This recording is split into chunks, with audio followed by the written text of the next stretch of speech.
Good morning, everyone. Yeah, it's my second Dharma talk in here. And it is the first week of April. And in one Buddhism, April, we call it the Month of Enlightenment. Because 107 years ago, our founding master Sotaesan was enlightened to the truth of the universe in April 28th.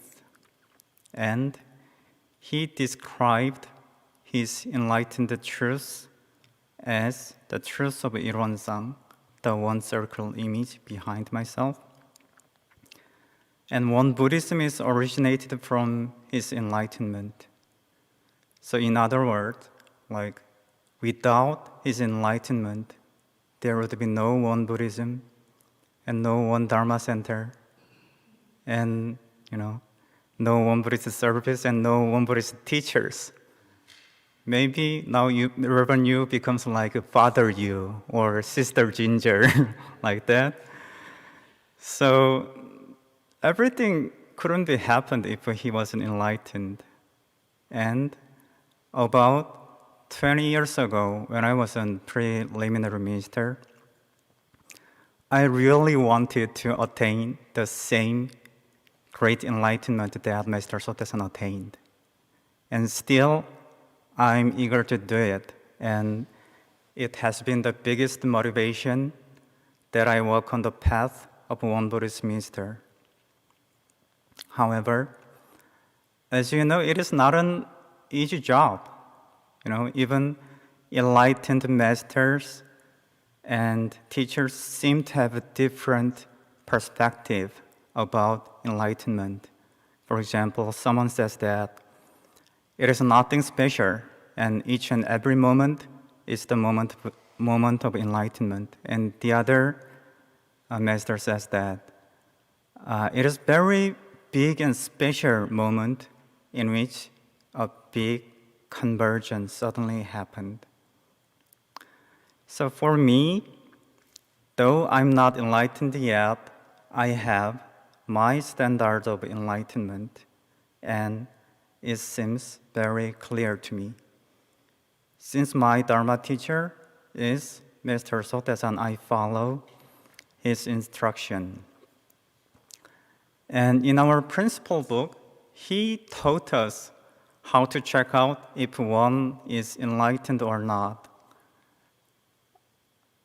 In our principle book, in part 2, Doctrine, Chapter 1, the principle of Ilwonsang, the red book. And he told us how to check out the enlightenment. So let us check it out together. He said that when one is enlightened to the truth of this one Sang, there follows the awareness that, this is important, the entire universe is one's own property. So he said that if someone is enlightened, he or she will know that the entire universe is your own property. Do you think like that? And he keeps going on. He said that this sentence is what I like the most. The one Sang, if you are enlightened, all things in the universe are not two, but one, although everything has its separate name. And he told us several more sentences, but I cannot cover it right now, so let me give one more. If you are enlightened, the principle of birth, old age, illness, and death is like the change of spring, summer, fall, and then to winter. And those are the example of the standard of enlightenment. So now you have listened to the standard, and do you think that you understand what is said, or you think that you're enlightened? Yeah, you don't need to answer.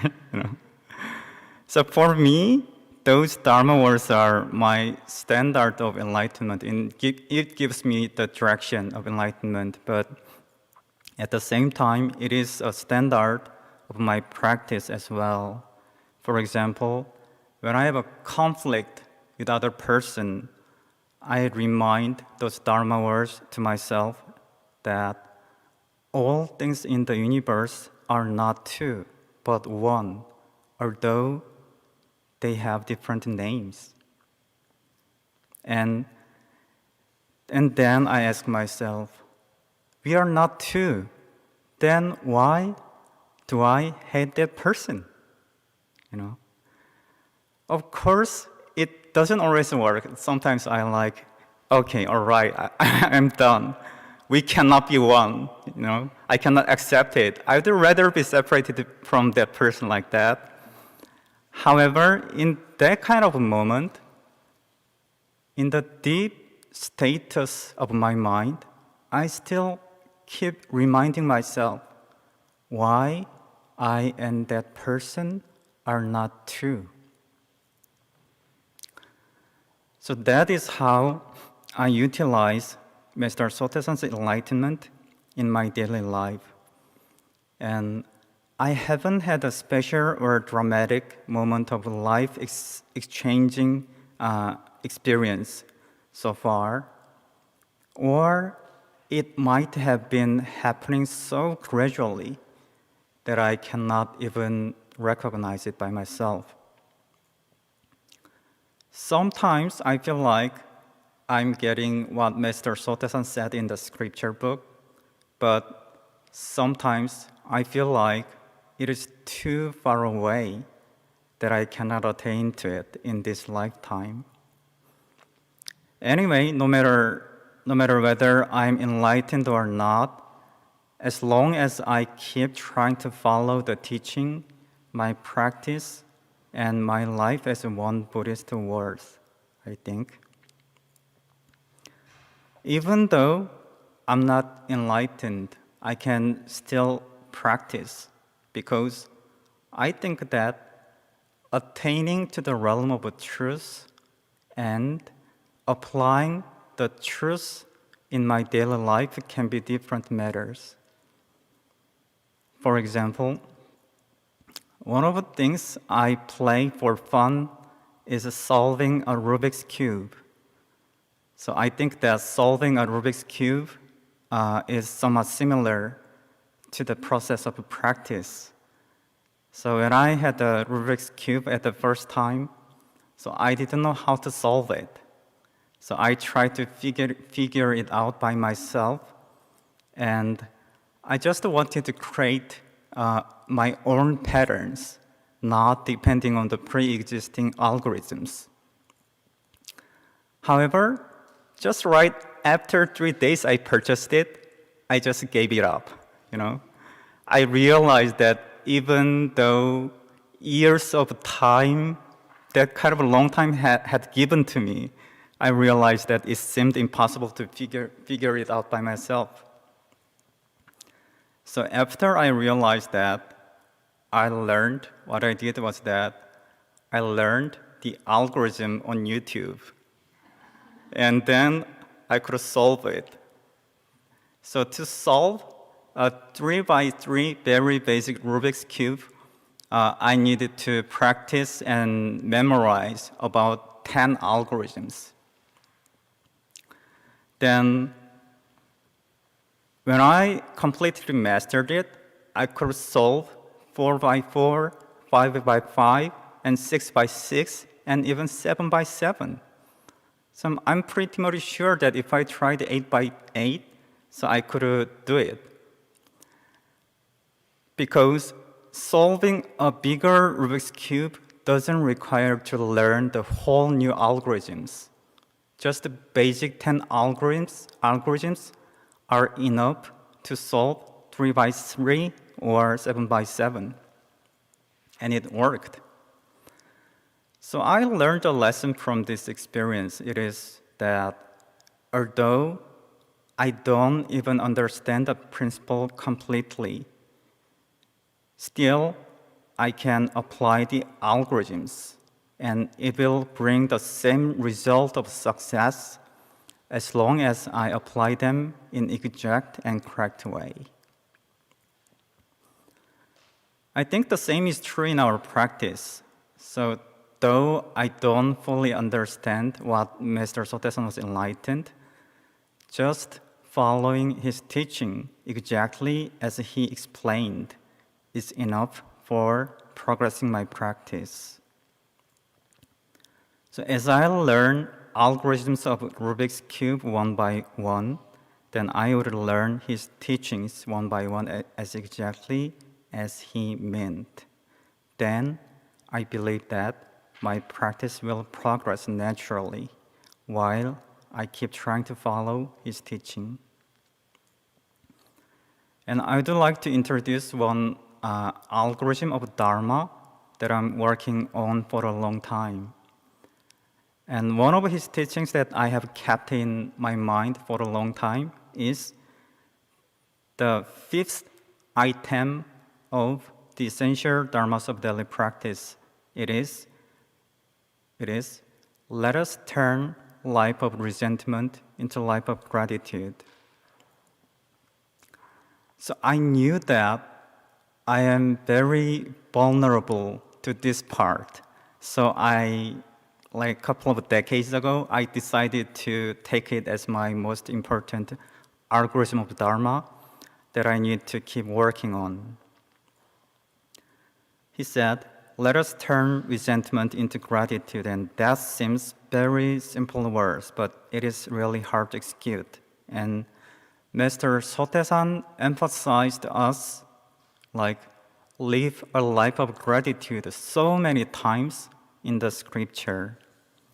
And let me read the Dharma words regarding it.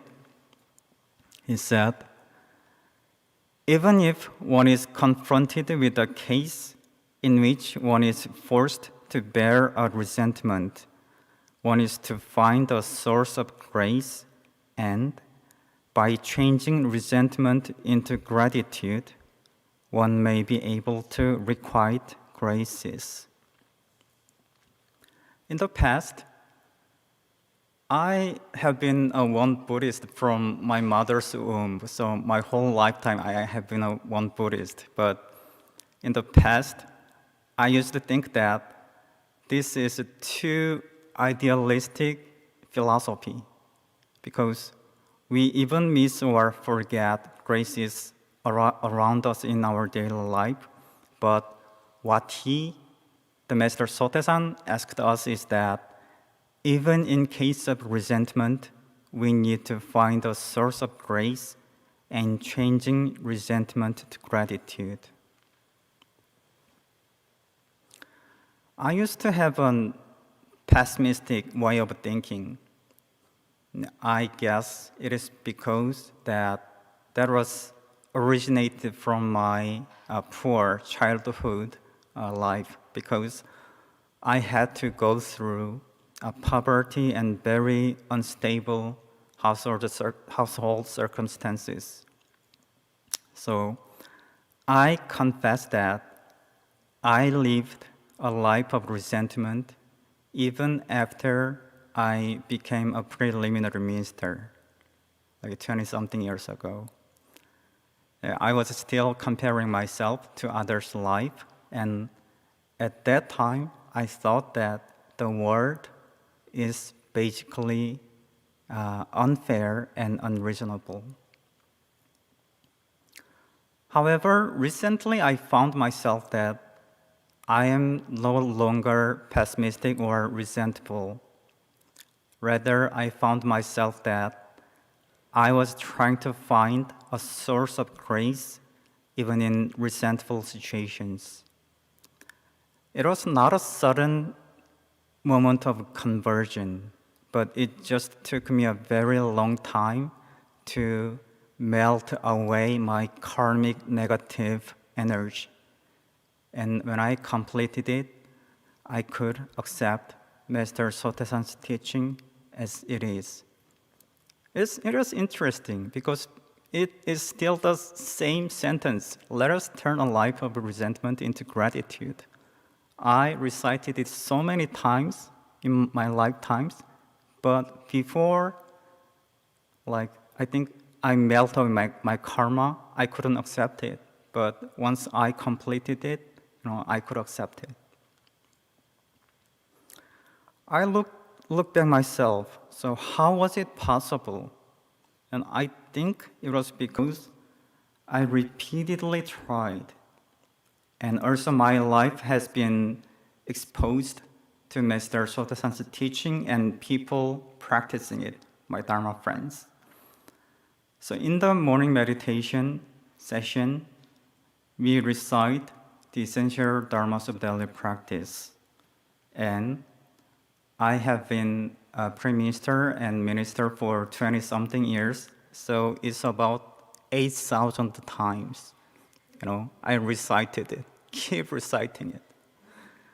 I don't know from when I could accept it, but if you do something like 8,000 times continuously, then impossible thing can be possible.